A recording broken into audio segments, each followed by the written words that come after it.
dada mashikio ya kiro, que tu donnes à frère et à chaque sœur l'entendement spirituel. neno lako itahubiriwa iguse moyo wa kila ndugu na kila Cette dada. parole qui sera prêchée puisse toucher chaque cœur de chaque frère et chaque sœur. Utuongoze mwanzo hata mwisho. Conduis-nous du début jusqu'à la fin. Munjina Bwana wetu Yesu Kristo. Dans le nom du Seigneur Jésus-Christ.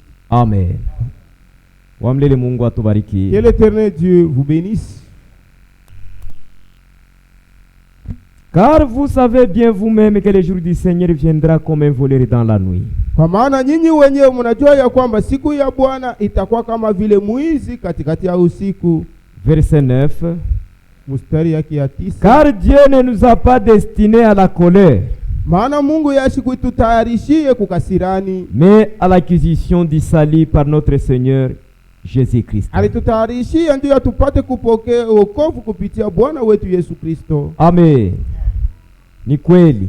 C'est vrai. Kama leo tuko hapa, Si nous sommes ici aujourd'hui, kubale batapita ukasirani ya Mungu, Mungu alituita juu tuepuke ile kasirani. pour ceux qui passent à la colère de Dieu, Dieu nous a appelés pour nous mettre à côté de la colère de Dieu. Mapenzi ya Mungu ndani ya maisha yetu La volonté de Dieu dans notre vie, ni kuacha mawazo yetu, c'est abandonner toutes nos pensées, kuacha mapenzi yetu, abandonner que nous abandonnons kutembea nos ndani ya mapenzi volontés yako. et marcher dans la volonté de Dieu. Amen. Mapenzi yako, Ta volonté. sauti ya Mungu inasema haiwezi kutimiza mapenzi ya Mungu. La parole de Dieu dit que ta colère ne peut pas accomplir la parole de Dieu. Ni wewe kujiachilia mapenzi ya Mungu njoo utatimiza mapenzi yake mu maisha yako. Tu dois t'abandonner à Dieu pour que tu accomplisses la volonté de Dieu. Amen. Njoo kwa maana banduku na badada, C'est pourquoi, frères et sœurs, tushikuye bantu bakushirikia ama kuzunikia batumishi ya Mungu. ne soyons pas des gens qui s'irritent contre les serviteurs de Dieu. Batumishi ya Mungu bale Mungu alitupatia Les serviteurs de Dieu que Dieu nous a établis, ni batumishi ya Mungu bazuri sana. ils sont bons serviteurs. Juu muntu ule anakupenda atakwambia kweli. Parce que celui qui t'aime te dira rien que la vérité. Juu kweli hata inauma. Parce que la vérité, bien qu'elle peut blesser, Kama unashikia kweli inauma ndani ya maisha yako, si tu sens que la vérité blesse dans ta vie, juu asema kuko kintu akiendeke ndani ya maisha yako. sache que dans ta vie, il y a quelque chose qui cloche. Mena kweli inapenda ikurudishe kumustari. Maintenant, la vérité veut te redresser dans la ligne. Amen. Njoo kwa maana mui prédication, Dans cette prédication, nabii le prophète, alipika musumari sana kwetu she batumishi ya Mungu. il a insisté beaucoup à nous qui sommes serviteurs de Haina Dieu. kusema iko contre she batumishi ya Ce n'est Mungu. pas qu'il est contre nous. Ni juu vile yari ubiri kweli, Comme lui a prêché la vérité, na she tuhubiri et nous kweli. prêchons également la vérité. Amen. C'est la vérité. Kweli. Mungu ana besoin tufanye compromis. Dieu n'a pas besoin qu'on fasse les compromis. Dieu a besoin qu'on prêche la vérité. Mungu yeko na lazima tuhubiri tu kweli. Pourquoi? Juu ya nini? Parce que dans la vérité, Mkweli, il y a une puissance qui délivre. mko uwezo iko na fungula. Amen. Le Seigneur a dit, Bwana alisema, vous connaîtrez la vérité mtajua kweli et la vérité vous affranchira. na ile kweli itamiweka huru. Ni kweli tu njo itafungula muntu akuye huru. C'est juste la vérité qui délivre. Kama tunafanya compromis, Si nous faisons les compromis, nabii kunasema so ile tutapata tutakuwa na mayai ya kuoza ndani ya le kanisa. prophète dit que les eaux que nous aurons sont les œufs pourris. Ni kweli tu njo mko uwezo ya kuokoa. C'est dans la vérité où il y a la puissance de sauver. Ni kweli njo mko uwezo ya kukombola muntu. C'est là où il y a aussi la puissance de délivrer Ni quelqu'un. kweli njo mko uwezo ya kubadilisha maisha ya C'est muntu. dans la vérité où il y a la puissance de transformation. Hakuna moyen ingine ile muntu atabadilishwa kama ina kweli ya neno la Il n'y Mungu. a aucun autre moyen qui peut changer quelqu'un si ce n'est la vérité. Kwa maana sheba tumishi ya Mungu, Nous, serviteurs de Dieu, kama tunaanza kufanya compromis, si nous commençons à faire les jua compromis, kusema tunakuwa watumishi babaya mbele ya Mungu. sachez que nous nous rebellons contre Dieu. Tu compromis haitaokoa. Puisque le compromis ne peut jamais sauver, Itafanya mtu anakuwa hypocrite. rendra quelqu'un hypocrite. Me kweli hata kama inauma, Même si la vérité blesse, wakati mtu atarudia kwake, quand quelqu'un retournera chez lui, anaweza hata kushirika mbele ya kweli, il peut fâcher contre même cette ile vérité. kishilani itashuka. cette colère va Mungu atamukaribia sasa. Dieu va s'approcher. Anaanza kumexhorter ndani moyo wake. Il commence à l'exhorter dans l'intérieur de son cœur. Maisha njoo ile uko nafanya. Voici cette vie que tu mènes. Kama unakufa mwi maisha utapotea. Si tu meurs dans cette vie, tu vas. Atasema nini vya kweli? Il dit certainement. Ile wakati Mungu anaanza kumexhorter, lorsque Dieu commence à l'exhorter, ile kweli itafanya kazi ndani moyo ya ule mtu. La vérité agira dans le cœur de cet homme. Njoo ile nafikishaka mtu kubeba sasa mipango. C'est ça qui pousse à quelqu'un de prendre l'engagement. Parce qu'anajua kweli ile inaweza kumwokoa. Parce que il a connu la vérité qui peut le sauver. Amen. C'est la vérité. Kweli. Matthieu chapitre 5. Matthieu sura yake ya 5. Matthieu chapitre 5 verset 13 à 16 kisha 19 à 20. Mstari yake ya 13 mpaka 16 kisha yake 19 mpaka 12. Vous êtes les sel de la terre. Uko chumvi ya dunia. Mais si le sel perd sa saveur, lakini kama chumvi inapoteza onjo yayo, avec quoi la lui rendra-t-on? Itarudishiwa na nini? Il ne sert plus qu'à être jeté dehors et foulé aux pieds par les hommes. Aisaidie kukindu ile tu kuitupa nje na kuikanyangwe na watu. Vous êtes le sel de la terre. Mwe ni chumvi ya dunia. Jo qualification le Mungu anetupatia. C'est ça notre qualificatif. She batoto ya Mungu, nous enfants de Dieu, tuko chumvi ya hii ulimwengu. Nous sommes le sel de la terre. Mwe badada munajua maana ya chumvi? Vous savez l'essence de sel. Banduku wanajua maana ya chumvi? Le frère aussi également. Kama unepika nkuku wako hamuna chumvi utasema abina bia bien. Et si tu prépares un poulet sans sel, tu diras que ça ne donne pas de bon goût. Hivi mineze kutapika. Et je risque de vomir. Amen. Mungu na hiyo wakati anaangalia maisha yako na maisha yangu anasema she tuko chumvi ya ulimwengu. Quand tu regardes ta vie et ma vie, il dit que nous sommes les sel de la terre. Dunia isha kuchacha. Le monde a pourri. Inapasha kama nikona mapendo ya Mungu bayone ndani yako na ndani yangu. Il s'agit de voir l'amour de Dieu qu'on le voit en toi et en moi. Amen. C'est la vérité.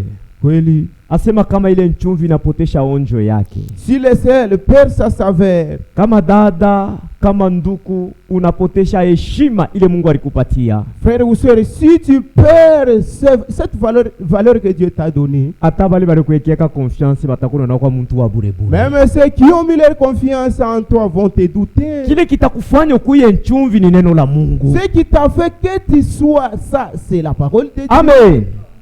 Ni neno la Mungu. C'est la parole de Dieu. Inapaswa na bapagano baonje chumvi ndani maisha yetu. Il faut que les païens savourent aussi la saveur qui est la parole de Dieu. Baseme hakika kama kuko baaminifu ni ule dada. Ils disent certainement s'il y a le chrétien ou chrétienne, c'est cette sœur là. Amen. Kisha Mungu anaendelea anasema vous êtes la lumière du monde. Dieu continue, il dit que muko nuru ya ulimwengu. Dunia yote mzima iko mugiza. Le monde entier est dans les ténèbres. Ni sheye batoto ya Mungu ndio tunapasha kuangazia hii dunia. C'est nous qui devons éclairer le monde. Baone kazi ile ilifanyika kumsalaba Golgotha ni kupitia wewe na kupitia mimi. Il voit l'œuvre de Golgotha à travers toi et à travers moi. Kama baone kazi ilifanyika kumsalaba, il ne voit pas cette œuvre de Golgotha. Ni juu maisha yetu haizambaze ile nuru. C'est parce que notre vie ne donne pas cette lumière. Amen. Bwana wetu Yesu Kristo, notre Seigneur Jésus-Christ. Sauti ya Mungu inasema mu Jean chapitre 1. La parole de Dieu dit que dans Jean chapitre 1. Inasema yeye ni nuru ya kweli ile ilikuja mu dunia. Il dit que il est la véritable lumière qui était venue dans le monde. Et Jésus-Christ c'est lui le cep. Na Yesu Kristo yeye ndio mzabibu wa kweli. Nous sommes des sarments de Jésus-Christ. Sisi ni matawi ya Yesu Kristo. Matawi ndio inatoaka matunda ya mzabibu. C'est le sarment qui porte le fruit du cep. Sa vile yeye ndio nuru ya kweli. Comme lui est la véritable lumière. Yeye matawi yake tunapasha kutoa nuru yake. Nous ces branches, nous devons donner sa lumière. Amen. Tunaposha kutoa nuru yake izambaze dunia yote mzima. Nous devons luire dans le monde entier. Hii ampoule mnaona hapa. Cette ampoule que vous voyez. Hii moto hii. Et ce courant ici. Makao yayo haina hii ampoule. Et sa demeure ce n'est pas dans cette ampoule. Kuko kule inatoka. Il y a sa source. Juu ya ionekane mwi ampoule. Pour que cela apparaisse dans cette ampoule. Hii ni tunda ya ile moto ile kule ilitoka. Ça c'est le fruit de la source. Kuko nkamba inaunga ampoule na kule kusource ya moto. Il y a le câble qui lie entre l'ampoule et la source. Kama wanakata hii nkamba, dès qu'on coupe le câble, kamba itabakia na moto. Le câble restera même ampoule moto haitawaka. Mais il n'y aura pas d'éclairage dans la na wewe Mkristo na mimi Mkristo. Et toi chrétien, moi qui suis kama tuungane na Yesu Kristo, si nous ne sommes pas liés avec Christ, maisha ya Kristo haitaonekana ndani yetu. La vie de Christ ne se manifestera pas en nous. Tutakuya bapagano meba mu tabernacle. Nous serons païens mais dans le tabernacle. Amen. Kama tuko na roho ya Kristo ndani yetu, si en nous nous avons l'esprit de Christ, ile roho itatoa matunda ya Kristo ndani yetu. Cet esprit là produira des fruits de Christ en nous. Mungu anasema muko nuru ya ulimwengu. Jésus dit que vous êtes la lumière de cette terre. Tuko nuru kama tuko connecté kwake yeye. Nous sommes la lumière si nous sommes connectés à lui. Amen. Kanisa tuko pamoja. Nous sommes ensemble. Ndio kwa maana bapendwa, c'est pourquoi bien-aimés, kama batumishi ya Mungu beko na kemea bushiku na mchana, si jour et nous les serviteurs de Dieu tournent sur le péché, ni juu wewe na Mungu wako pakuye kilalo. C'est pour entre toi et Dieu qu'il y a un pont. Mungu anasema sans moi vous ne pouvez rien faire. Dieu a dit que bila mimi hamwezi kufanya chochote. Kama huna naye pamoja, Mkristo wako habutaonekana. Si tu n'es pas avec lui, ta chrétienté ne se manifestera pas. Kwa maana nabii kuna piga msumari sana kubatumishi. C'est pourquoi le prophète met l'accent sur les serviteurs. C'est eux qui connaissent la vérité. Mbele ya kuye tukufundisha tukubiri kweli. Avant que nous venions t'enseigner. Kwanza Mungu alitangura kunifundisha hayo mule mianza kumedite. La première des choses, Dieu m'a enseigné là où j'ai médité. Kisha yeye kunifundisha hayo. Après m'avoir enseigné ça, mimi nakuwa na wewe kukutangazia hayo. Je suis venu te l'annoncer aussi. Amen. Ni juu bebe neno la Mungu uitumikie. Pour que tu mettes en pratique cette parole que tu écoutes. Mungu etubariki sana. Que Dieu nous bénisse. Tushisabu ya kusema n'oublions pas que tuko msafari. Nous sommes dans la marche. Mwisafari. Dans cette marche. Kule kumwisho ya safari. À la fin de cette marche. Bwana Yesu anasema bengine ile shiku batakuyaka Bwana tulifanya bia mingi. Le Seigneur Jésus dit que plusieurs ces jours-là viendront et me diront Seigneur, nous avons fait beaucoup de choses, nous avons chassé les démons par ton nom. Nous avons fait des miracles par ton nom. Certainement ils les ont fait. Mais contrairement à la volonté de Dieu. Il dira que je ne vous ai jamais connu. Quand nous servons Dieu, tushone tu baka hivi tukunaona leo. Ne voyons pas seulement ce que nous voyons aujourd'hui. Tutumike na kuangalia kumwisho ya safari. Travaillons en même temps, nous regardons à la fin de cette marche. Juu kama Mungu alituita mkubiri neno lake, si Dieu nous a appelés dans le ministère, atubiri mkufuatana na akili yetu. Nous ne prêchons pas selon notre tukunahubiri kufuatana na mapu yake. Et nous prêchons selon le projet de Dieu. Acha kufanya plan yake. Il a déjà fait son plan. Amen. Anatuonesha na mapenzi yake. Il nous a montré même sa volonté. Anaonesha na kalite ya bale iko nabo lazima. Il nous montre aussi la qualité avec laquelle il a besoin. Mungu etubariki sana. Que Dieu nous bénisse. Ni vya kweli. C'est vrai. Tusiuzunike. Ne nous attristons pas. Nous sommes des enfants de Dieu. Tuko batoto ya Mungu. Mungu anapenda ile siku kamuone uloritumikia. Dieu veut que tu le vois et ce jour-là, c'est lui à qui tu as servi. Hivi vyote tukunaona mu dunia ni vya bure. Ce que nous voyons dans le monde est vain. Amen. Tutasoma kwa muhimu mahubiri naitwa ini délivrance totale. Dans la prédication intitulée ufungulivu kamilifu.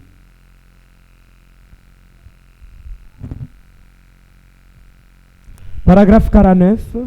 Pandeki yake ya 49. Tuanzia pale kushuka. Tout comme vous, si vous êtes un chrétien, iko sa vile wewe kama uko Mkristo, Dieu ne fait pas de demi-chrétiens. Mungu asifanyake ba Kristo ba bipande. Dieu fait des chrétiens complets. Mungu eko nafanya ba Kristo ba kueneana. Dieu ne fait pas des demi-prédicateurs. Mungu yasifanyake ba ubiri ba bipande. Mais le prédicateur peut être un demi-prédicateur. Mubiri anaweza kuwa mubiri wa kipande. Et Dieu fait de ses enfants des chrétiens. Lakini Mungu eko nafanya batoto yake ba Kristo ba kweli. Mais parfois ils sont des demi-chrétiens. Mara ingine beko ba Kristo ba kipande. Seulement ce n'est pas l'intention de Dieu qu'il soit comme ça. Ile haina tu nia ya Mungu bawe vile ba bipande. Ce sont leurs propres voix qui se sont mêlées au plan de Dieu. Ni manjia yabo njo ili barichanga na manjia ya Mungu pour leur vie. Et c'est pour ça qu'ils sont comme ça. Dieu ne veut pas qu'ils soient des demi-chrétiens ou des demi-prédicateurs faisant des compromis de part et d'autre. Il veut qu'ils se tiennent complètement à la brèche. Anapendelea basimame wakati yote mpaka pa njia pa mulango. Paragraphe 51. Je me demande ce matin si, comme chrétiens, nous avons abandonné notre propre volonté. Niko nauliza hii asubuhi, sasa vile ba Kristo eti tuliacha manjia yetu. Et si nous sommes complètement abandonnés à Dieu, na kama tunajiachilia tu kabisa kabisa kwa Mungu, à tel point que Dieu peut avoir confiance en nous dans la position où il nous a placés. Kufika na mkiwango Mungu anaweka kitumaini ndani yetu muile msimamo ile alituweka. Je me demande ce matin si moi-même je pourrais être tellement abandonné à Dieu que Dieu pourrait avoir confiance en moi pour avoir confiance en Frère Neville. Na Mungu anakuwa kitumaini ndani yangu na ndani ya ndugu Neville pourrait avoir confiance en notre conseil d'administration, en notre conseil de diacre, ou aux membres de notre église. Kama Mungu anaweza kuwa confiance ndani yetu banduku na baba. Si Dieu peut être confiant en nous, kama Mungu anaweza kuwa na confiance ndani yetu sawa batumishi wa Mungu. Si Dieu peut être confiant en nous qui sommes serviteurs. Na bien unasema niko najiuliza kama Mungu anaweza kuwa na confiance ndani yetu. Et même aujourd'hui je me demande si Dieu peut avoir la confiance dans les enfants de Dieu. Amen.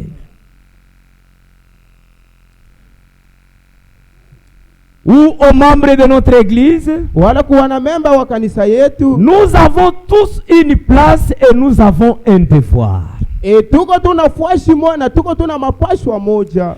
ministre a une place, son devoir, c'est de se tenir là et de prêcher les richesses insondables de Christ. Sans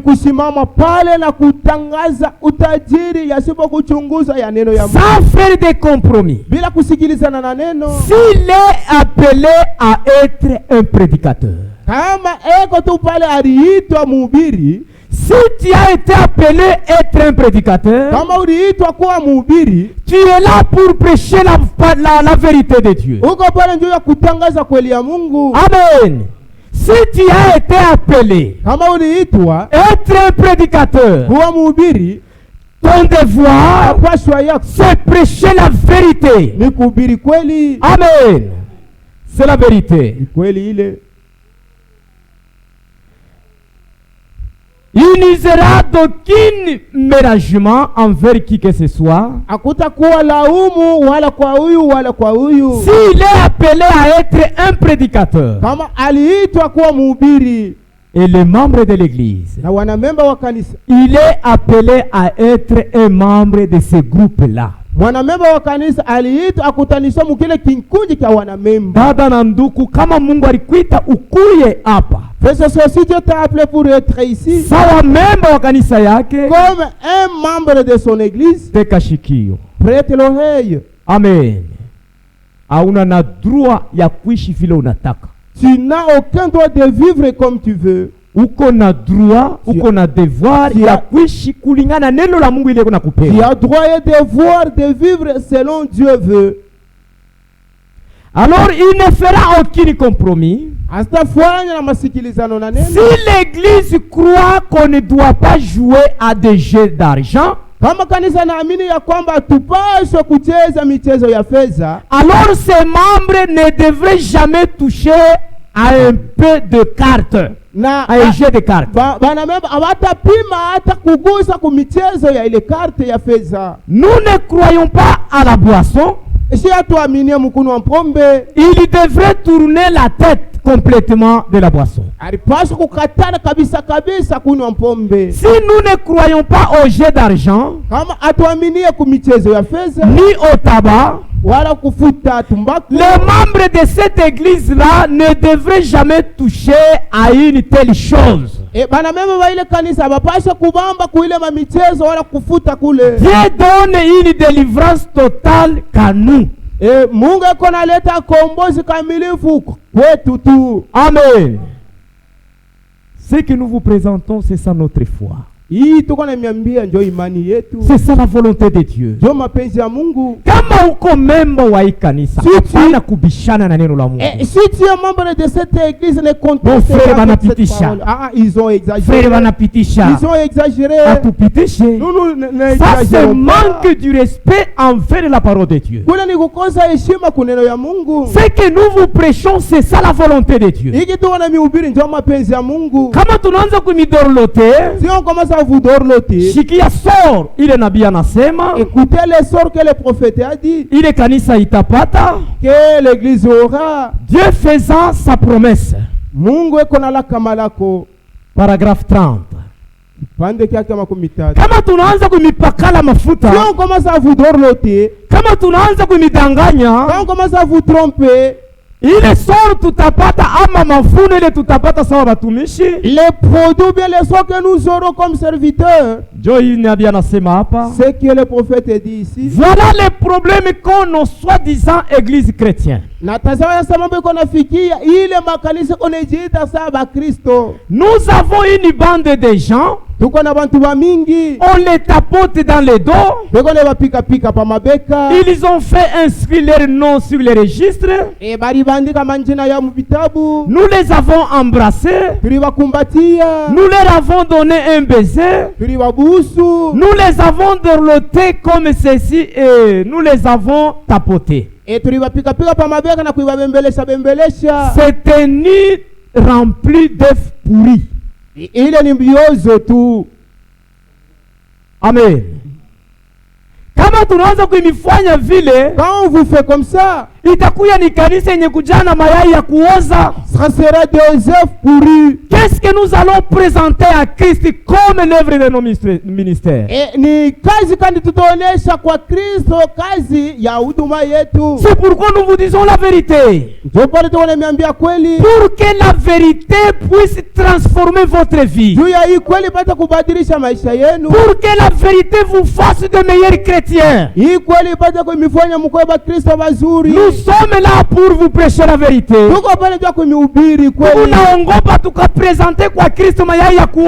Nous craignons de présenter devant Jésus-Christ les œuvres pourries. Amen. Nous sommes ensemble. Nous ne disons pas que vous êtes des œufs pourris. Le prophète dit quand on commence à vous dormir, on commence à vous voir. Au lieu de vous dire la vérité, alors que l'église sera comme un nid des œufs. C'est-à-dire nous aurons une bande de gens mais qui n'ont pas la vie en eux. N'ont pas la vie de Christ en eux. C'est pourquoi c'est pourquoi les prophètes attaquent beaucoup. Parce que nous avons une responsabilité. C'est pourquoi nous avons une grande responsabilité. Et après avoir enseigné, après avoir prêché, Paul dit nous serons jugés sévèrement.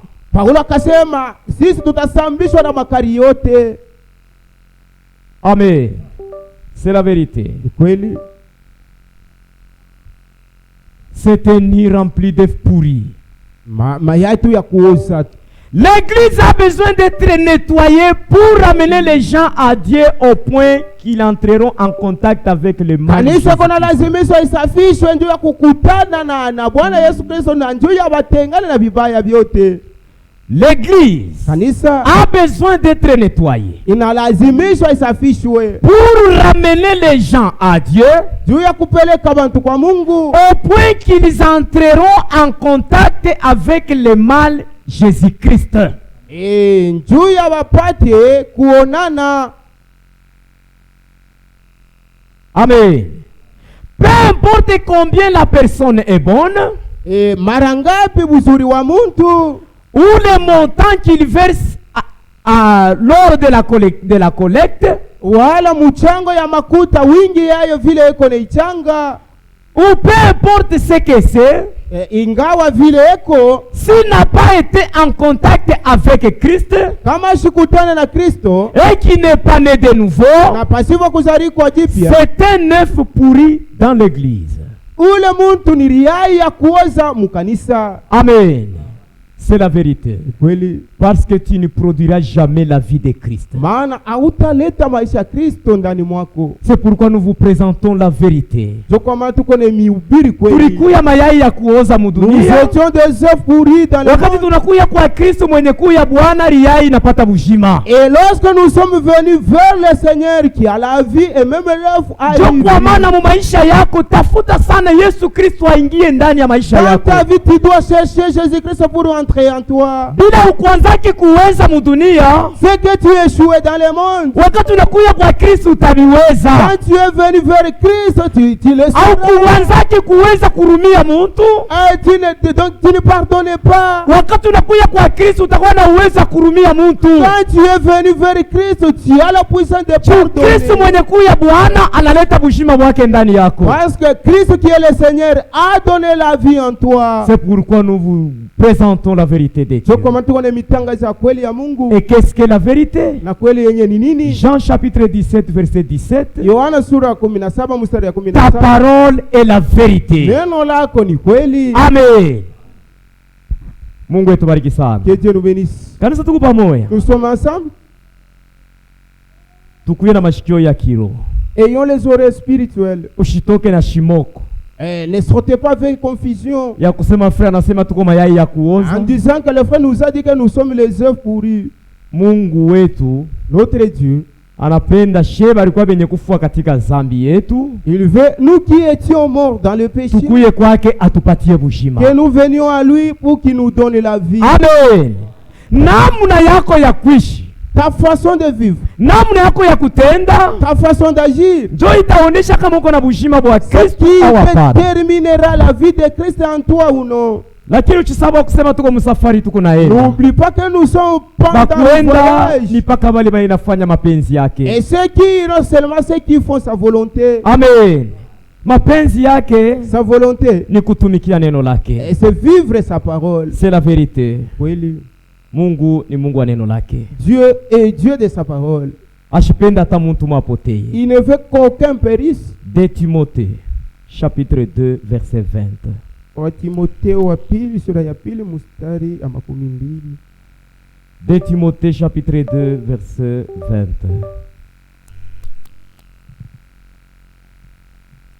Amen. Dans une grande maison, il n'y a pas seulement des vases d'or et d'argent, mais il y en a aussi des bois et des terres. Les uns sont des vases d'honneur et les autres sont d'un usage vil.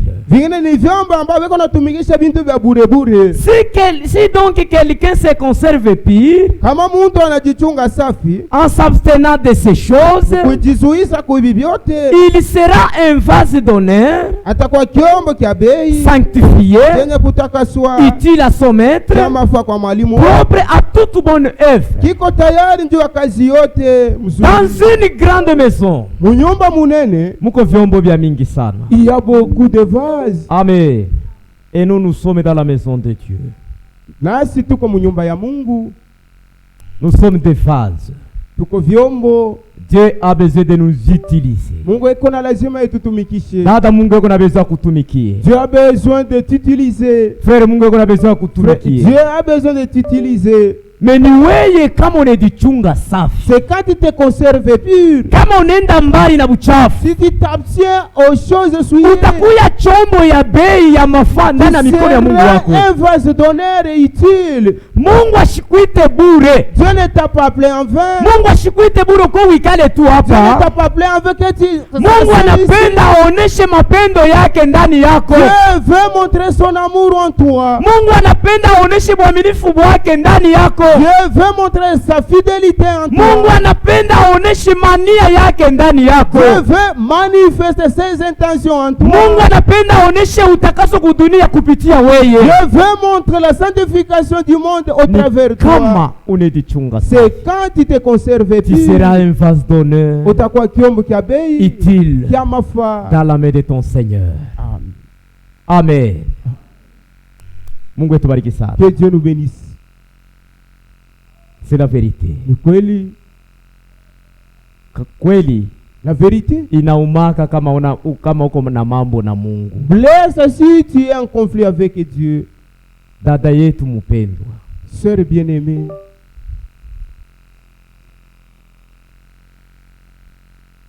mweye ba sœur, ba jeune sœur, vous les jeunes sœurs, tukuye na mashikio ya kushikia bazazi. Ayons les oreilles pour écouter nos parents. Mwe munapata ko neema, vous avez eu grâce. Munazarikwa ndani ya ujumbe. Vous êtes nés dans les messages. Munakomalia mu ujumbe. Vous avez grandi dans les messages. Muko na neema mkubwa sana. Vous avez une grande grâce. Mungu anakupatia bazazi baaminifu wa neno la Mungu la kweli. Et Dieu t'a donné le parent chrétien dans cette véritable parole. Shia tukupate ile bahati. Nous n'avions pas reçu cette chance. Mais ni Mungu tu alikuwa kuitulokota kumalabishi. C'est Dieu qui nous a ramassés dans la poubelle. Atukupate muzazi wa kutushauria kulingana neno la Mungu. Nous n'avions pas reçu un parent qui peut nous conseiller selon la parole. Tuliongozwa na mashauri ya barafiki. Nous avions été conduits par les conseils des amis. Tuliongozwa na mashauri ya dunia. Nous avions été conduits par les conseils du monde. Na tulikuwa batoto babaya sana mbele ya bazazi. Nous étions des enfants pires devant le parent. Kwa buluma na mapendo yake, par l'amour et par sa compassion, alishunguluka mu makartier. Il a sillonné les quartiers. Muko bantu ba mingi sana. Il y a beaucoup de gens. Il nous a ramassés, toi et moi. Il nous a retourné dans la parole. Amen. Le frère que votre frère que vous voyez aujourd'hui, munakutana na muntu ule Yesu alifanya kazi ndani yake. Vous vous êtes rencontré avec quelqu'un en qui Dieu a œuvré en lui. Hii makutano munaona Mungu anaipenda sana. Et cette assemblée que vous voyez, Dieu l'aime beaucoup. Et nous avons Dieu ici. Na hapa hivyo tuko hapo na Mungu. Si tu es obéissant à sa parole, kama kumtifu kwa neno lake, ta vie sera changée. Maisha yako itabadilika. Ne soyez pas incrédule. Msikuwe wa kutokuamini. Un petit témoignage. Ushuhuda kidogo. Amen. Sina na haya ya kutémoigner. Je n'ai pas honte de témoigner.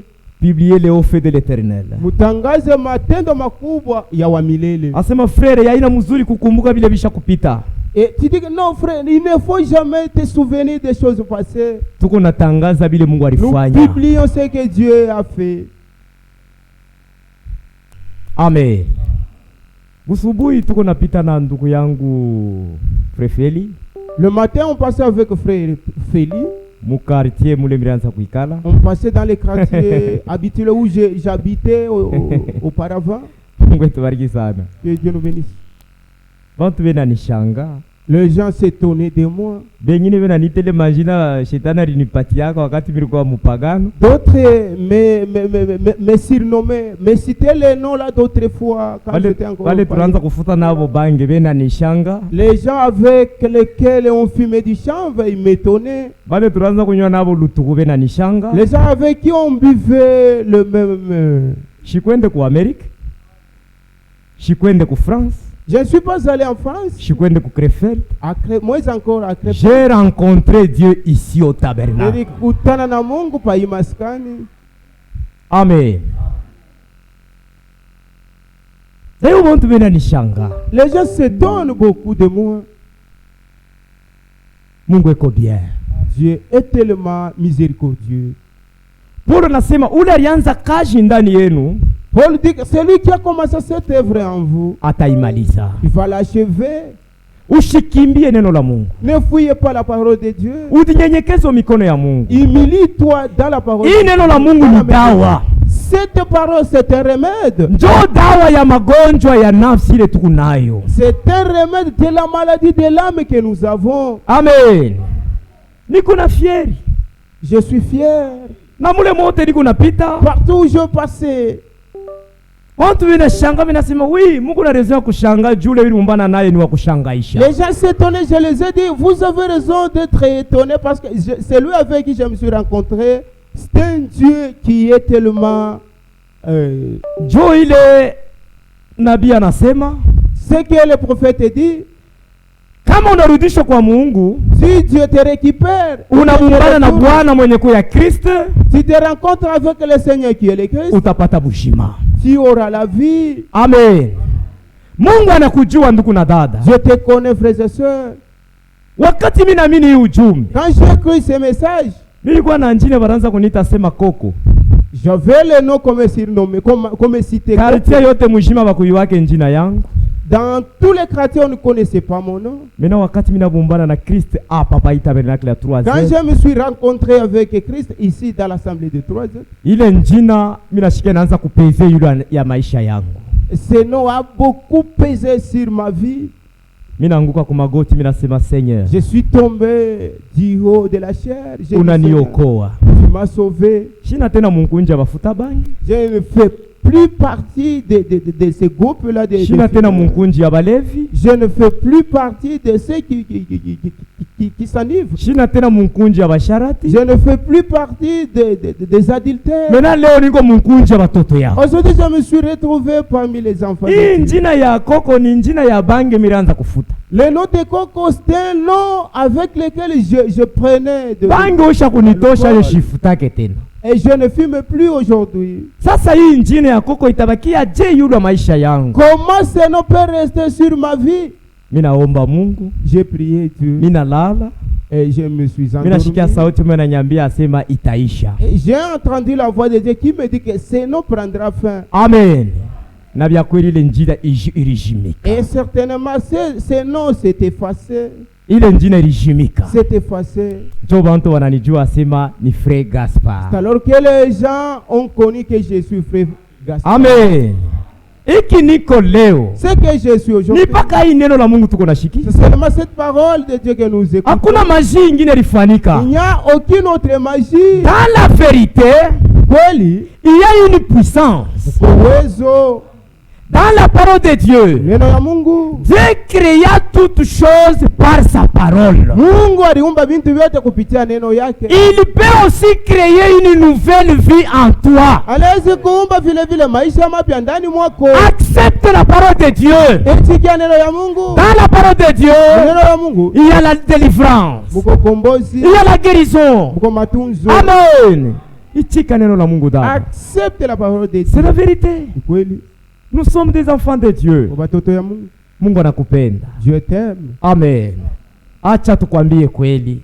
C'est qu'on te dise la vérité. Ni kazi yetu. C'est notre tâche. Amen. Mungu alitupatia responsabilité. Dieu nous a donné cette responsabilité. C'est la vérité.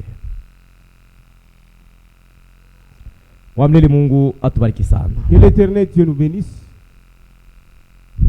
Tutasoma kotena muhimu ubiri naitwa Absolu. Dans la prédication intitulée l'Absolu. Tegemeo.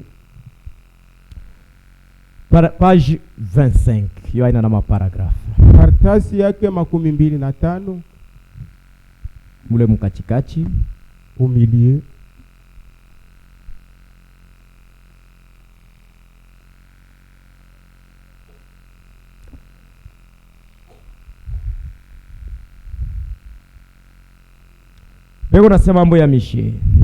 On parle.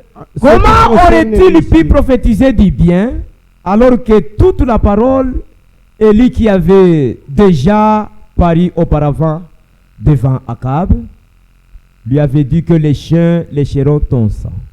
Et namna gani anaweza kutabiri bintu vizuri na japo Elia alimwambia kabaimbwa batalambula damu yako. Comment ces prophètes confirmés par Dieu auraient-ils pu dire quelque chose qui ne fut pas conforme à la volonté de Dieu? Namna gani nabii ule hakikishiwa na Mungu anaweza kutabiri bintu bila biambatane na neno ya Mungu? Et si les chiens devaient dévorer Jézabel, na kama baimba walipaswa kumupepeta Yezebeli, et que leur excrément s'est répandu dans le champ, na buchafu yao ilipaswa kuzambalala mushamba yote, en sorte que personne ne pourrait dire ceci c'est Jézabel. Na kufika mkiwa kuna mtu alipaswa kusema vile Yezebeli. Comment quelqu'un d'autre aurait-il pu bénir un homme portant sur lui une telle malédiction? Namna gani mtu alipaswa kusema kwa mtu mwingine na japo yeye alipaswa kubeba ile laana? Comment quelqu'un d'autre aurait-il pu bénir un homme portant sur lui une telle malédiction? Namna gani mtu anaweza kulani mtu na japo ule mtu alikuwa ashakulaniwa? Namna gani muntu anaweza kubariki muntu ule mwenye kubeba laana yule yake? Comment quelqu'un peut bénir quelqu'un qui est dans la malédiction? Il en va de même aujourd'hui. Comment pourrait-on demander la bénédiction de Dieu sur toutes ces choses qui éloignent sans cesse les gens de Dieu? Namna gani tunaweza kulomba mabaraka yule ya bantu ambao beko natenganisha baraka ya Mungu wakati yote? Namna gani tunaweza kulomba baraka ya Mungu? On peut demander la bénédiction de Dieu kubintu bile biku natenga bantu na Mungu wakati yote, devant les choses qui éloignent les gens à tout moment. Amen. Il y a qu'une seule chose à faire. Même si vous deviez rester tout seul, maudissez cela au nom du Seigneur. Et restez-en là si c'est votre absolu. Kile kitu Mungu analaani shatu pashi kukibariki. Ce que Dieu a maudit, nous ne pouvons jamais le bénir. Kile kitu Mungu eko na condamné, la chose que Dieu condamne, on ne peut pas la bénir. Si tu es un serviteur de Dieu, tout ce que Dieu condamne, si tu as l'esprit de Dieu en toi, si tu vas les juger, ce n'est pas toi qui condamne, mais c'est Dieu qui condamne. Mais c'est Dieu qui condamne. Amen. C'est la vérité. Mungu nakufana batumisha Mungu juu ya nini? Et pourquoi vous avez le problème des serviteurs de Dieu? Quand on était à la réunion des serviteurs de Dieu, frère Mwamba missionnaire nous a dit qu'il était dans le champ missionnaire. Frère Moya mtumishi wa Mungu ancien pale anabakia na hubiri neno la Mungu. Un ancien frère qui était là, restait là en train de prêcher la parole de Dieu. Dada Moya sauti ya Mungu inamkondane. Une seule, la parole de Dieu l'avait condamné. Dada kutoka makutano, elle a quitté l'église. Eko pa téléphone. Avec son téléphone. Allô frère Mwamba. Allô frère Mwamba. Nakuria dada eko naria. En train de pleurer même. Frère uko eko netusema paka kuitusema nakuria. Le frère nous fait que nous parler. Ba dada yangu na banduku yangu. Frères et sœurs, Mungu alituma neno lake kwa batoto yake. Dieu a envoyé sa parole à ses enfants. Kama Mungu alitupatia commandement kwenda kuhubiri ba makaka mupori, tulipasha kwenda mu miuru kutafuta ba makaka. Si Dieu nous commandait d'aller dans la forêt pour prêcher aux singes, on allait pas. Kama tuko ne mihubiri neno la Mungu, si nous vous prêchons la parole de Dieu, tuko tu bantu ya kaji mu nyumba ya baba yenu. Et nous sommes seulement les serviteurs. Neno la Mungu njo chakula baba yenu alimitayarishia. Cette parole a été préparée par votre père. Hatuna chakula chakula ingine tutemipatia itemiua. Nous n'avons aucune autre nourriture et cette nourriture va vous tuer. Kama ndani ya buchungu, même si cette nourriture baba yako anajua magonjwa iko munafsi yako. Votre père, c'est la maladie qui est dans votre âme. Njoo paka ile tutabeba tunakupatia hayo. C'est cette parole que nous prendrons et que nous itatunza ile magonjwa iko ndani ya nafsi yako. Tu vas soigner cette maladie dans ton âme. Frère Mwamba sawa mtumishi wa Mungu. Frère Mwamba comme serviteur de Dieu. Anamujibu dada asema. A répondu à cette sœur en disant. Dada. Sœur. Njoo mtumishi wa Mungu eko pale umushiki. C'est le serviteur de Dieu qui est là, écoutez-le. Dada nakata téléphone. Et il a éteint le téléphone. Hatuna pale jua kumibembelesha dada. Nous ne sommes pas là pour vous dorloter. Kama tunaanza kukubembelesha utakufa mzambi. Quand on commence à te dorloter, tu mourras dans le péché. Na kama unakufa mzambi, si tu meurs dans le péché, Mungu atetulomba damu yako. Dieu nous demandera compte de ton sang. Hatuna na damu ya kupeleka kumbele ya Mungu. Nous n'avons aucun sang à présenter devant Dieu. C'est la vérité. Oui. Amen. Bien-aimé, sijue itashimamisha sakani. C'est registre.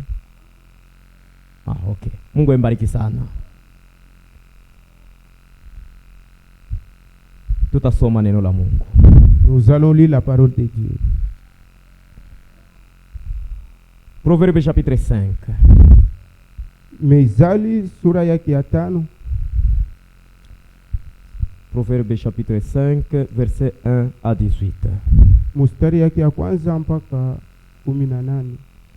Dada yangu teka mashikio na ndugu yangu. Prête l'oreille, frères et sœurs. Mon fils, sois attentif à ma sagesse. Uwe wa kusikiliza hekima yangu. Mungu akubariki frère. Prête l'oreille à mon intelligence. Tega sikio kwa akili yangu. Afin que tu conserves la réflexion. Ili upate kupokea wala kuchunga mafikiri mzuri. Et que tes lèvres gardent la connaissance. Na midomo yako upate kuchunga kujua. Car les lèvres de l'étranger dissimulent le miel. Et kwa maana midomo ya mgeni iko na kokota asali. Et son palais est plus doux que l'huile. Hata muribu yake iko ya mpole kuliko mafuta. Mais à la fin elle est amère comme l'absinthe.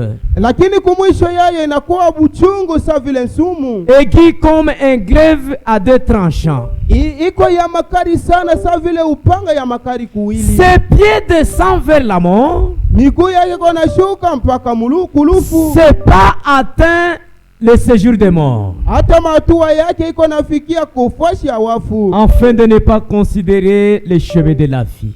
Ili kwa kusibo kuchunga njia ya uzima. Elle est errante dans ses voies.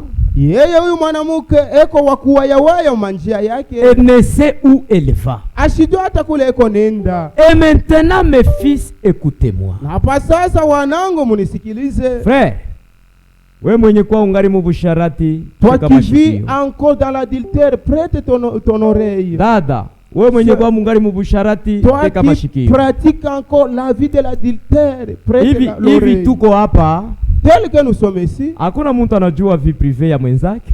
Il n'y a personne qui sait la vie privée de son prochain. Lakini Mungu anatujua. Mais Dieu nous connaît tous. Amen. Mungu anasema écoutez-moi. Ne vous écartez pas des paroles de ma bouche. Mushitengane na maneno ya kinywa yangu. Éloigne-toi du chemin qui conduit chez elle. Na tengana na njia ile iko naongoza mpaka kwa ule mwanamume. Et ne t'approche pas de la porte de sa maison. Na ushikaribie kumulango ya nyumba yake. De peur que tu ne livres ta vigueur à d'autres. Ili kongopa usitoe nguvu yako kwa mwingine. Et tes années à un homme cruel. Wala kutoa miaka yako kwa mtu mungwaji. 11. De peur que tu ne gémisses près de ta fin.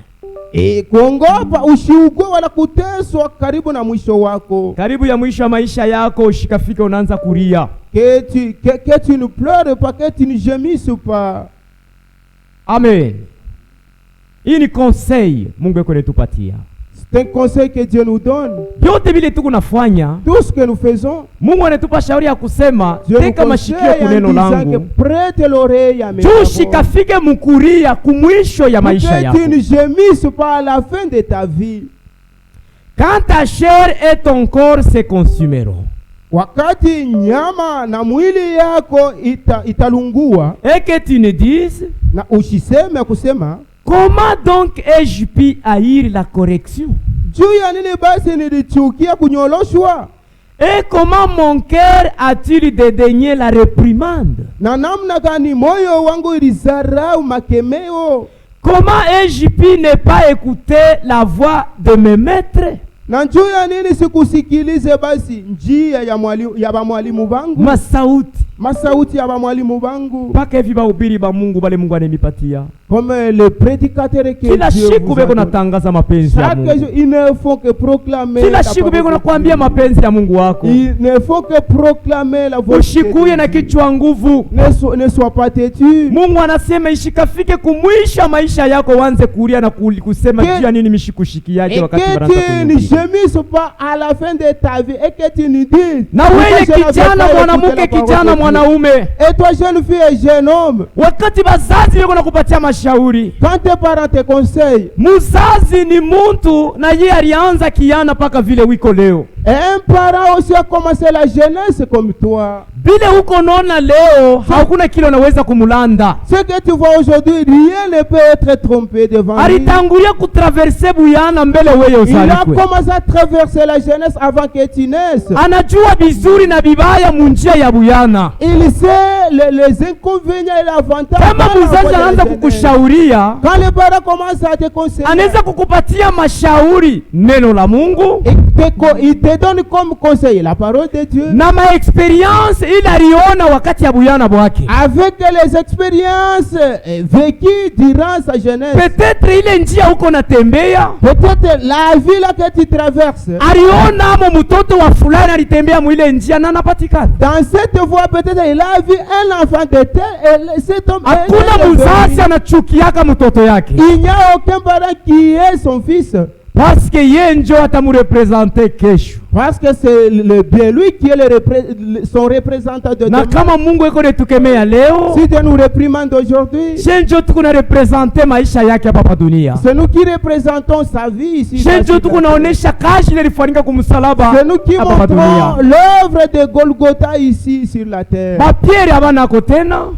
Pierre n'existe plus. Ba Paul abanako tena. Paul n'existe plus. Leo ni wewe na mimi ndio tukuna présenter Christ pa hii dunia. Aujourd'hui c'est toi et moi qui présentons Christ ici sur la terre. C'est pourquoi Mungu eko netukemea kila siku ya maisha yetu. À chaque jour de notre vie Dieu nous réprimande. Asema ushifike mkipimo karia kusema John nimishikushikia. Que tu ne gemisses pas la fin de ta vie et que tu nous dises pourquoi je n'avais pas écouté la parole. Amen.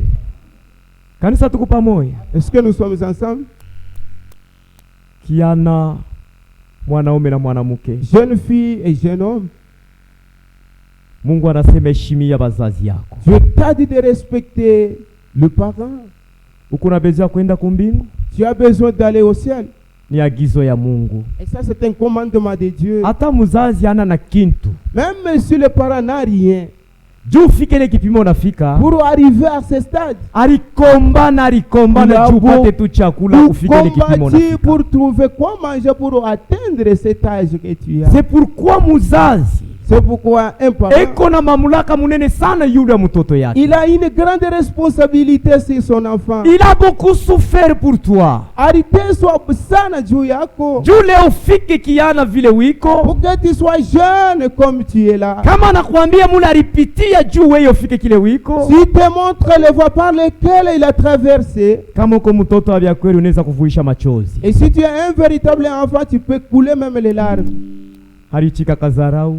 Il a accepté le mépris. Kutumika kajashipo kufai. Travailler le travail inutile. Kama leo kuko muntu anakusaidia quelque part. Si aujourd'hui tu trouves quelqu'un qui t'aide quelque part. C'est parce que baba yako na mama yako balitangura kukusaidia. C'est parce que ton père et ta mère t'ont aidé d'abord. Ubapatie heshima. Respecte-le.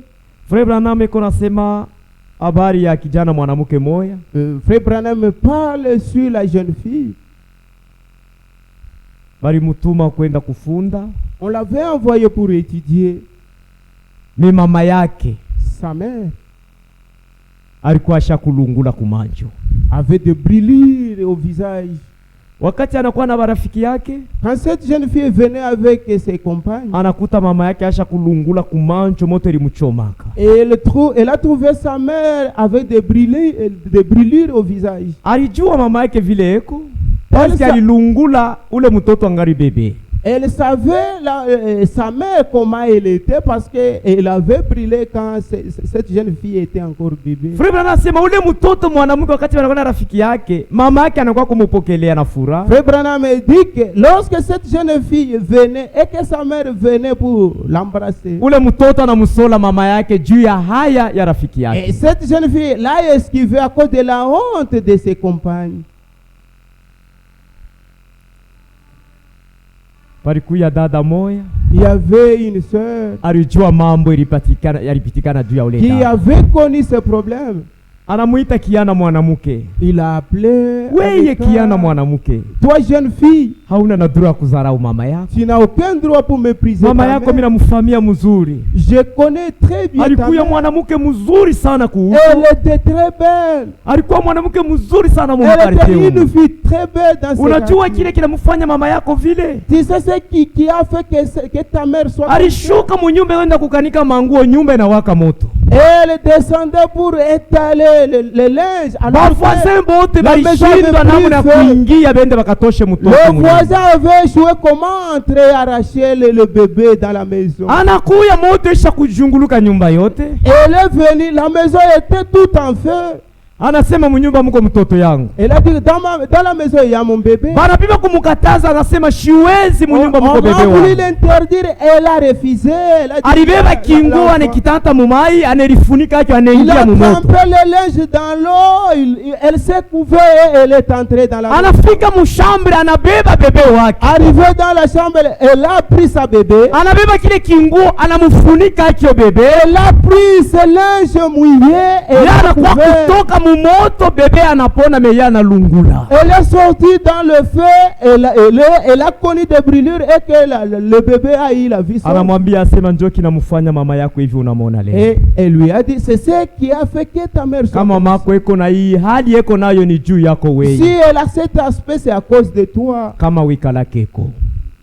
Sinon tu ne devrais pas vivre. C'est pourquoi ndugu yangu dada yangu mpendwa. C'est pourquoi frères et sœurs bien-aimés, heshimia bazazi. Honore bien, respecte tes parents. Na uko na neema kwa sababu bazazi yako ni batoto ya Mungu. Et tu as une grande grâce parce que tes parents sont. Muzazi sawa mtoto ya Mungu ashita kupatia kama shauri ya kia kwetu. Un parent comme enfant de Dieu ne peut pas te donner les conseils tribal. Eko nakupatia neno la Mungu. Il ne te donne que la parole de Dieu. Na kama nakupa neno la Mungu abaitambukake. Si il te donne la parole de Dieu, tu ne dois pas dépasser cette parole. Amen. Kanisa tuko pamoja. Est-ce que nous sommes ensemble? C'est la vérité. Oui. Kuko mashauri tulikosa kwa wazazi. Il y a des conseils qu'on avait manqué aux parents. Mais Mungu anetufundisha hayo. Dieu nous les a donnés. Atukukwe na ile bahati. Nous n'avions pas cette chance-là. Parce que na waba kuamini Mungu. Puisque eux aussi n'avaient pas cru Dieu. Mais wewe Mungu anakupatia bazazi batoto ya Mungu. Dieu aujourd'hui t'a donné les parents. Kama unabaheshimia Mungu atakuheshimisha. Si tu les respectes, Dieu aussi va te respecter. Mwachane na dunia. Et débarrassez-vous de leo kuma masomo batoto banatomboka. Les gens se sont révoltés à l'école aujourd'hui. Juu ya kufuata bisila bya barafiki. Et pour suivre le système des amis. Je vais vous dire la vérité. Tamiambia kweli.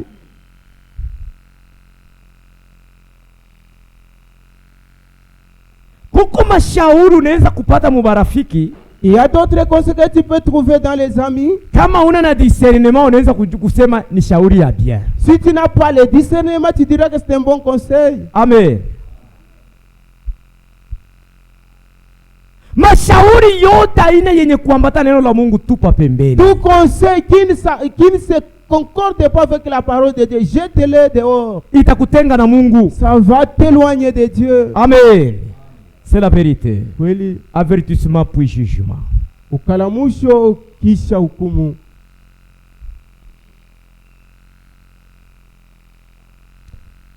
Avertissement puis jugement. Ukalamusho kisha hukumu. Paragraphe 29. Karatasi yake makumi mbili na tisa.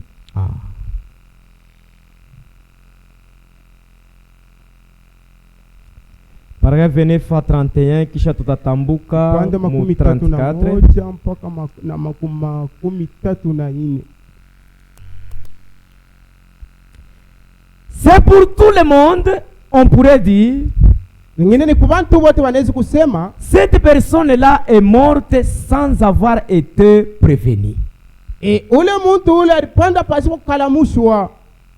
Bantu wote wanaweza kusema ule muntu anakufa bila hata kukalamushwa. Et tout le monde peut dire que cet homme est mort sans être prévenu. Non, non, non. Hapana, hapana. Dieu n'agit jamais ainsi. Mungu yeye ashitendake muile namna. Vous ne savez pas ce qu'il y avait dans le cœur de cette personne. Amujue kile kilikuwaka ndani ya moyo ya ule muntu. Vous ignorez ce qui s'est passé dans sa vie. Amukujue kile kilipitikana maisha yake. Vous voyez? Unaona? Dieu ne laisse jamais un homme aller jusqu'à la mort sans d'abord la vérité à ce sujet. Et Mungu asiwezi wala asiachake muntu akakufe mbele pasipo kumkalamusha. Mungu atashitendake vile. Notre Dieu n'agit pas ainsi. Mungu anaweza kuya nasema na moyo wako. Dieu peut venir aujourd'hui et il parle à ton cœur. Ni mawazo tu. C'est la pensée seulement, l'imagination. Mungu anaweza kusemea ndani ya dada kwa ndugu yako. Dieu peut parler dans ton frère ou bien tengeneza maisha yako. Dire que arrange ta vie. Wewe na yana kosa cha kufanya. Lui aussi a manqué à faire. Dieu peut t'avertir à travers la prédication. Mungu anaweza kukalamusha hata kupitia mahubiri. Amen. C'est la vérité. Oui.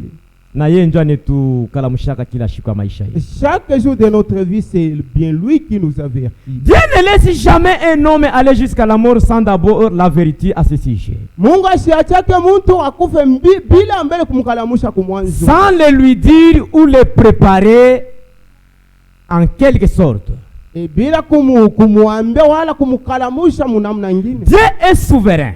Mungu eko na huru yote. Il frappe à la porte du cœur de chaque homme.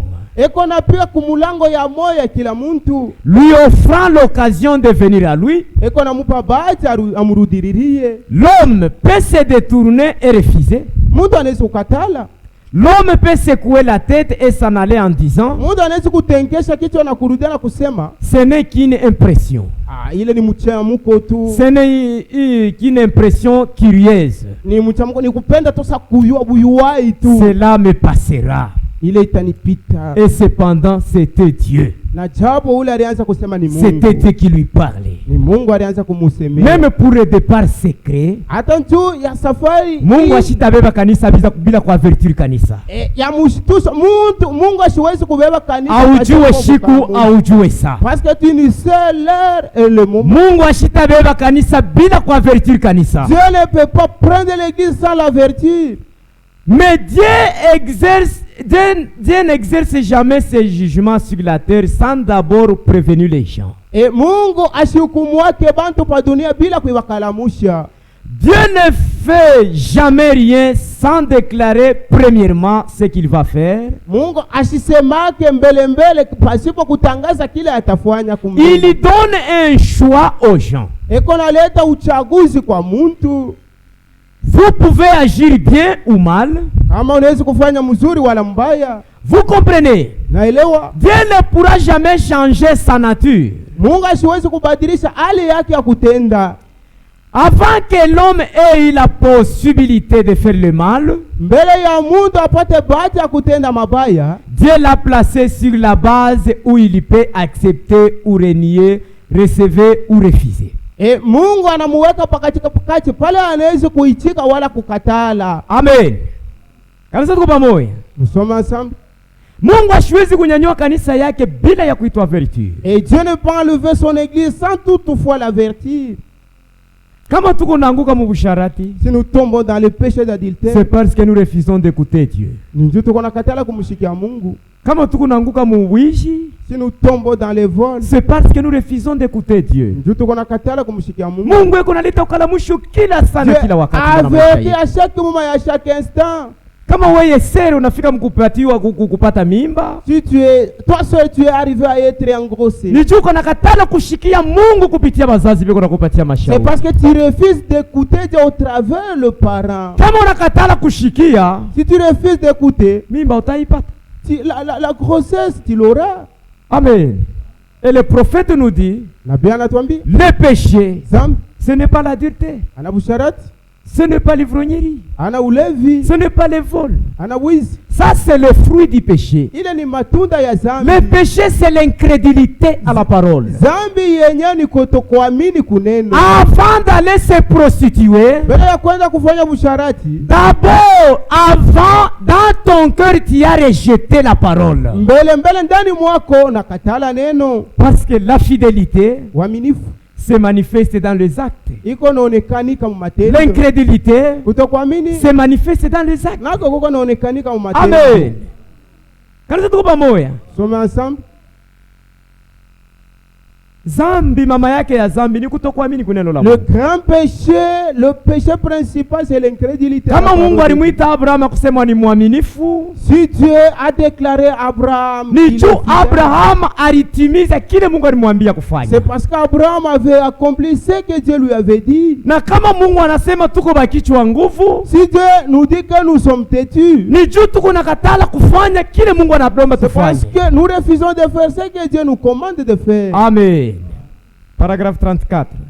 Maintenant, nous voyons qu'il est dans sa nature de toujours avertir un homme ou une nation avant le jugement. Il nous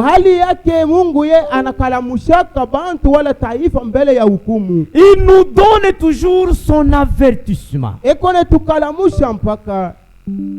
nous rappelle nos responsabilités. Nous sommes responsables et Dieu nous a placés ici sur terre pour une raison. Et nous sommes responsables envers lui pour la raison pour laquelle il nous a placés ici. Mon frère, si Dieu t'a donné une tâche dans l'église, il t'a trouvé un homme de confiance devant lui. C'est pourquoi il t'a donné la responsabilité. Quand il a regardé, il t'a trouvé un homme de confiance. Est-ce que nous aussi, nous avons la confiance en notre Dieu? Amen. C'est la vérité.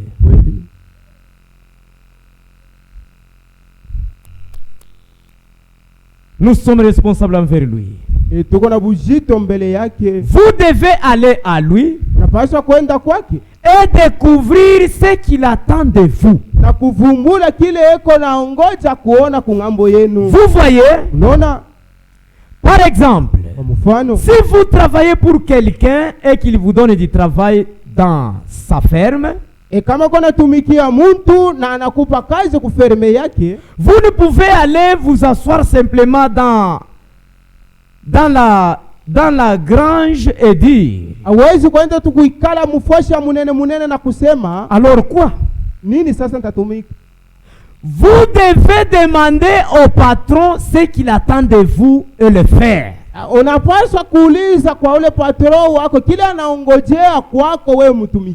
Si vous travaillez pour quelqu'un, cherchez à savoir quelles sont vos tâches.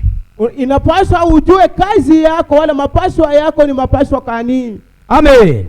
Si nous avons une vie ici sur terre, sur cette terre, nous devons aller à celui qui nous y a mis et lui demander,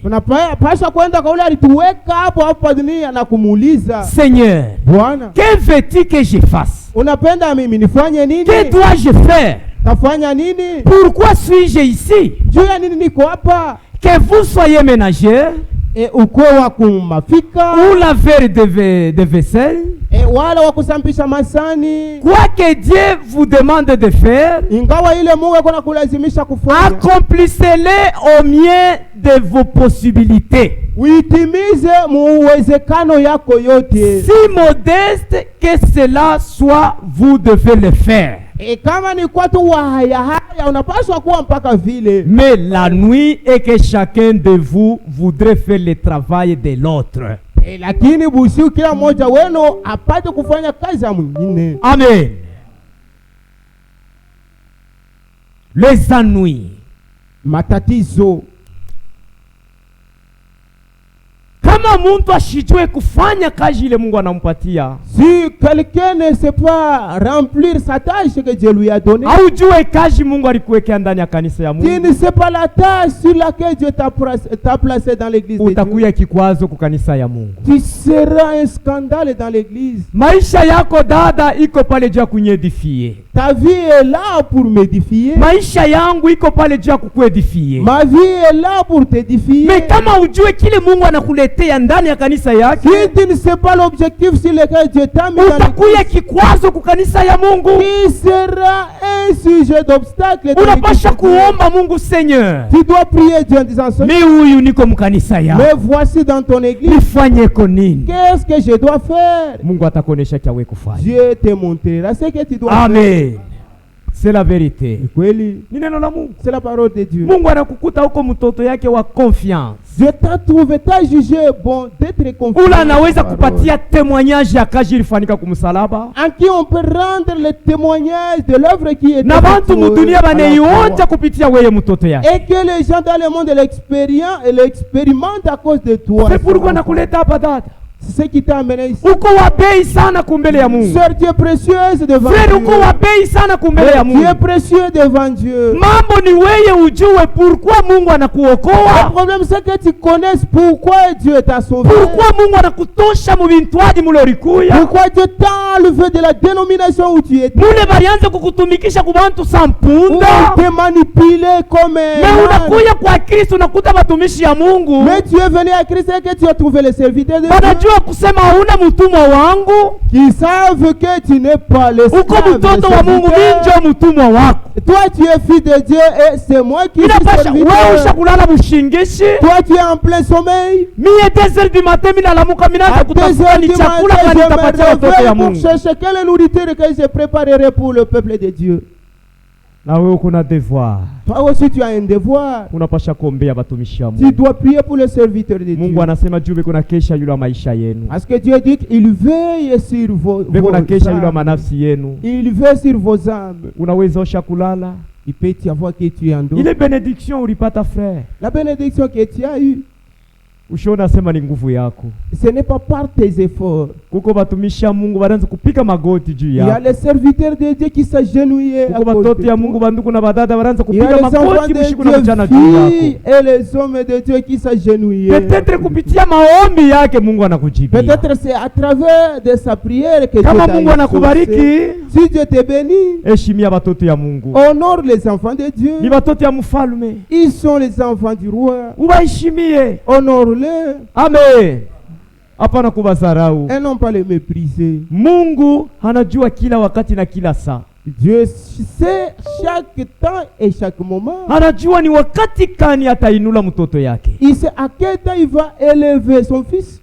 Na kama mmoja wetu anabarikiwa, et quand l'un de nous est béni, c'est tous ensemble qui sont bénis. Amen. C'est la vérité.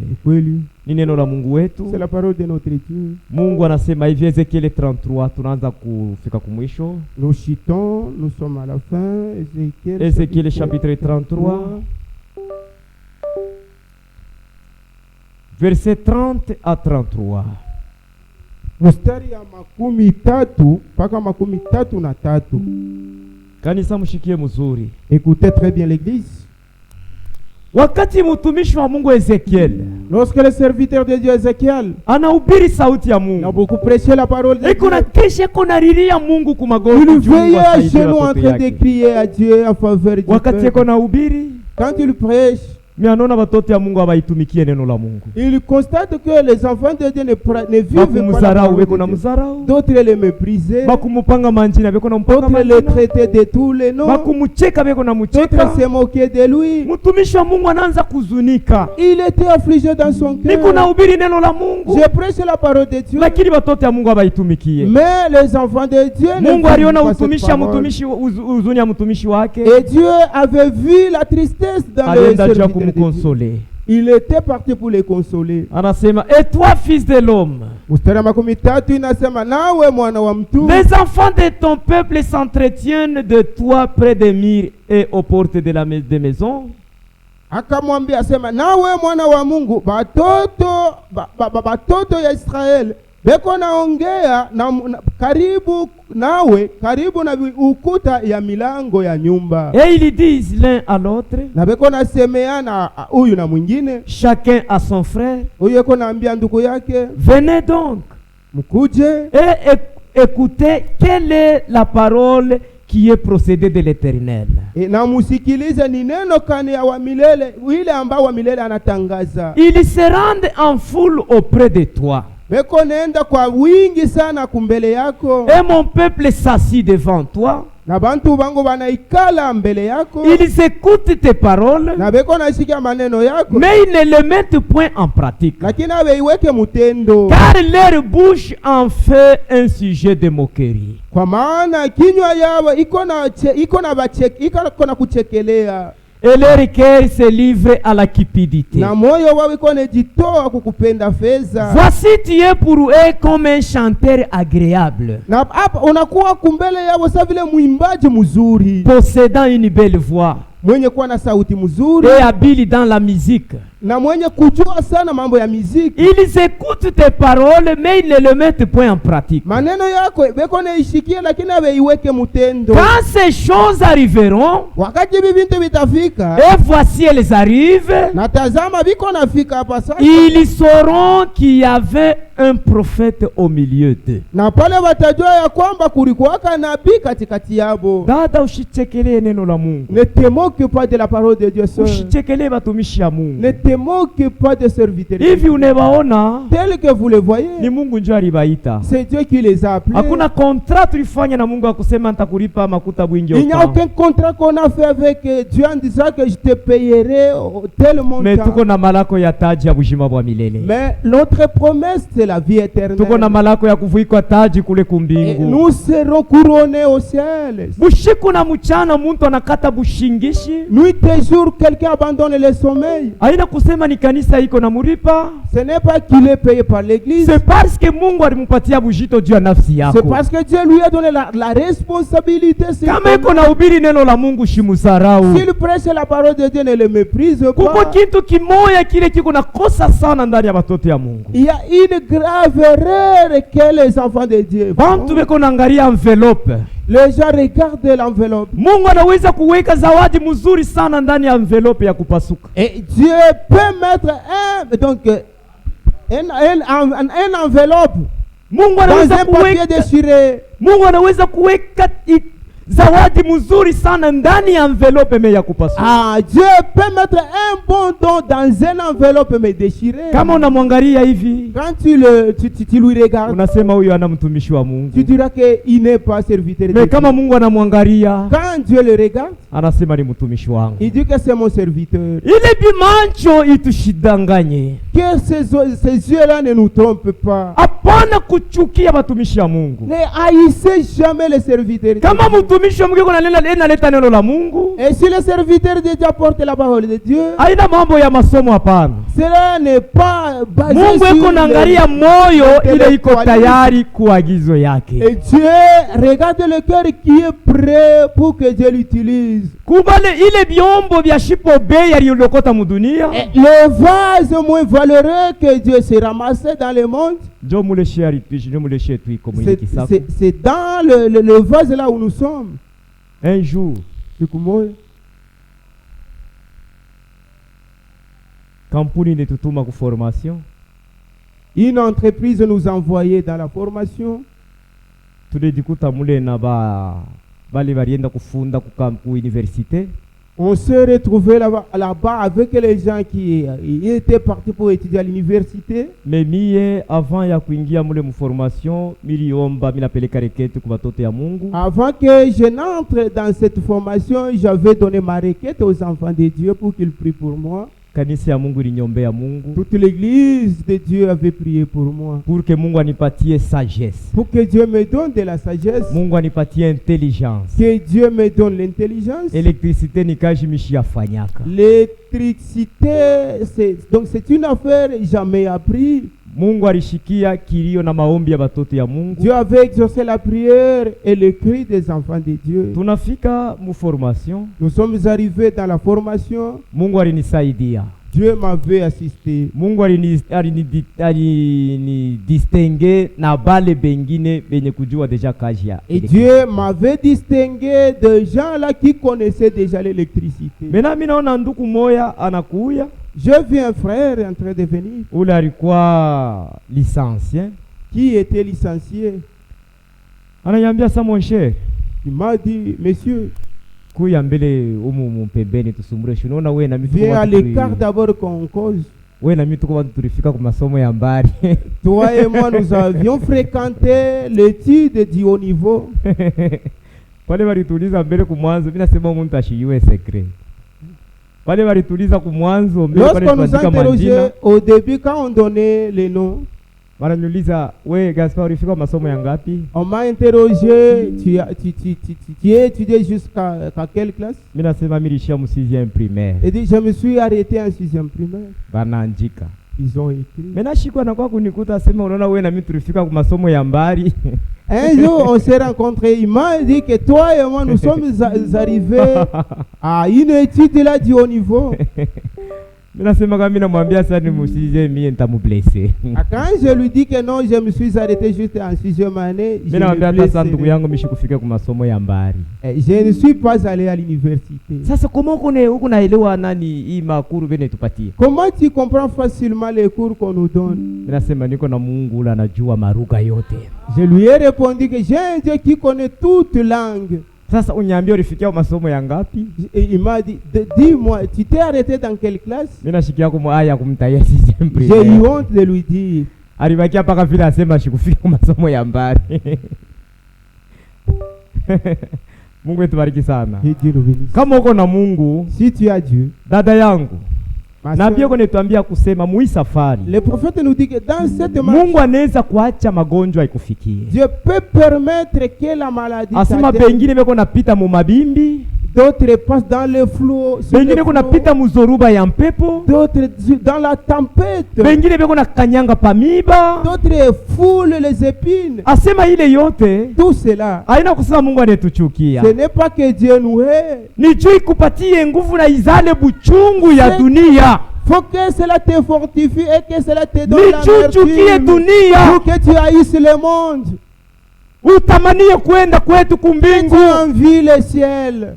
Joko mana bapendwa. C'est pourquoi mes bien-aimés, mubaombe batumishi ya Mungu, Mungu anetupatia. Priez pour les serviteurs de Dieu que Dieu vous a établis. Mujua kusema ni bantu paka weye na mie. Sachez qu'ils sont des hommes comme vous et moi. Aina ba malaika. Ils ne sont pas des anges. Ni bantu. Ils sont des hommes. Nabii yako nasema niko na hitaji ya maombi yenu. Le prophète dit, j'ai besoin de vos prières. Ni mweye kama mnetuombea Mungu, ndio Mungu atetubeba sawa vyombo juu tumitumiki. Et c'est quand vous priez pour nous, c'est alors que Dieu nous prendra comme de vase que lui-même va utiliser. Wa milele Mungu etubariki sana. Que l'Éternel Dieu nous bénisse. Mupokee ikiroko mu jina la Bwana wetu Yesu Kristo. Recevez ce paix au nom du Seigneur Jésus-Christ.